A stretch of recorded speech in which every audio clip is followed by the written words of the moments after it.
to get organized? I mean, really ready to get really organized. Well, let me tell you about the Minding Your Matters flexible structure method, different from any method of organizing out there. I'm only going to explain one of the 7 components in this video, but there will be videos on each of the 7 components, and all 7 of them have to work together in order to experience organization with lasting results. So today I'm going to talk to you about boundaries. Boundaries, you say? Yes, boundaries. And in this case, we want you to set real boundaries. So I'm going to have some examples for people that are overwhelmed by the stuff or the schedule in their life. First, if you happen to have a family with children, let's think of boundaries for something like toys, whether it be those for young children or those for older children.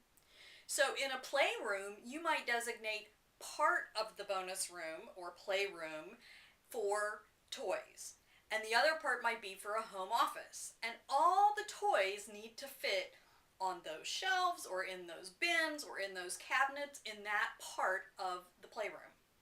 And when you have more toys than fit in there, then you need to go through and delete some toys. And by delete, you can donate, you can toss, you can sell. Doesn't matter, they're leaving your space. So that might be one boundary. Another boundary, which applies both in the workplace and in the home, can be books, because we have lots of people that are book collectors.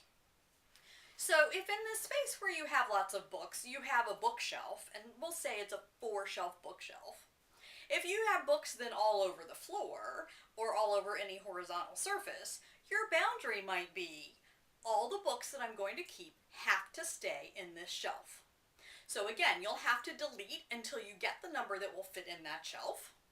And it also means that when you buy a new book or bring a new book into the space, you may have to delete in order to get the new book in there.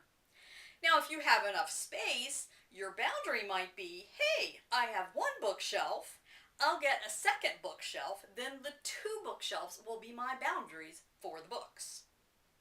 Now, when it comes to time, there are other boundaries. For example, one boundary might be with the amount of time you allot to a task. Now, there are some tasks that are more like 5 or 10 or 15-minute tasks, and there are other tasks that are 3-hour tasks. And it might be due to the complexity of the task, or it might be due to the importance of the result. So you can decide, for example, if I'm doing a presentation, and I'm doing a presentation for a large crowd, and one that is longer and that is a paid presentation, I am going to spend longer on that. So I might spend several hours, and that might be my boundary. Oh, I'm going to spend 3 hours developing this because I have other material I can pull in so I don't have to recreate it from the beginning. If I happen to be giving, we'll just say, a 20-minute short talk in a more low-key environment that maybe there's only an honorarium included, then I might say, well, I can do that in an hour. So that's the boundary in terms of the amount of time I spend on that task. And when it comes to the time, then I can use a timer to make sure that I stay within my boundary. Now, there are lots of other ways to set boundaries when it comes to organizing your space, whether it be residential or business, or your time. And if you would like some help in developing some new boundaries so that you can have organization with lasting results, then you let us know here.